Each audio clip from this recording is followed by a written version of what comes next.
আজকে আমরা অতীব গুরুত্বপূর্ণ একটি বিষয় জানব আলেম সম্পর্কে বা দায়ী সম্পর্কে। আপনি যদি একজন শ্রেষ্ঠ দায়ী যদি চিনতে চান, আপনি যদি একজন ভালো আলেম যদি চিনতে চান, আপনি যদি একজন ভালো পীর যদি চিনতে চান, তাহলে তার বিষয়ে আপনি তিনটি বিষয়ে লক্ষ্য রাখবেন। এক নাম্বার হচ্ছে সে নিজে যা বলে তা আমল করে কিনা।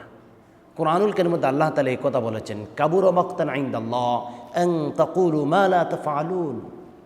তোমরা এমন কথা কেন বলো যেটা তোমরা নিজেরা করো না?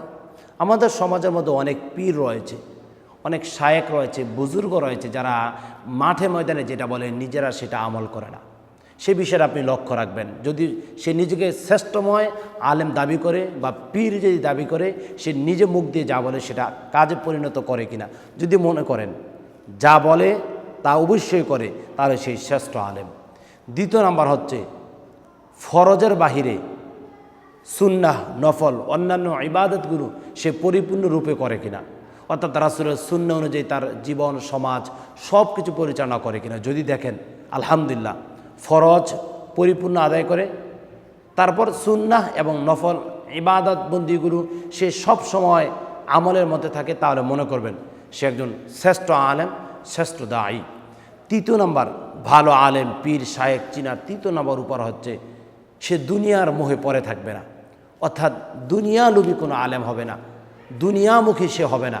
দুনিয়ামুখী যদি সে হয়ে যায় তাহলে বুঝবেন সে ভালো আলেম নয়, ভালো পীর নয়, হক্কানি হতে পারবে না। যে ব্যক্তি হক্কানি হবেন সে দুনিয়ার দিকে বেশি ঝুঁকে যাবে না। দুনিয়ার যতটুকু প্রয়োজন ততটুকু সে চেষ্টা করবেন, তত অনুযায়ী চলার চেষ্টা করবেন, কিন্তু সে সব কিছু ছেড়ে দিয়ে শুধু আর্ন করবেন, শুধু ইনকাম করবেন, এদিকে যদি তার পরিকল্পনা থাকে সে কখনো ভালো আলেম হতে পারে না। বিশেষ করে তিনটি গুণাবলী দেখে আপনি ভালো আলেম বোঝার চেষ্টা করবেন। আল্লাহ সুবহানাহু ওয়া তাআলা আমাদেরকে হক্কানি পীর বুজুর্গদের হাতে হাত রেখে আগামীতে কাজ করার তৌফিক দান করুক। আল্লাহুম্মা আমিন।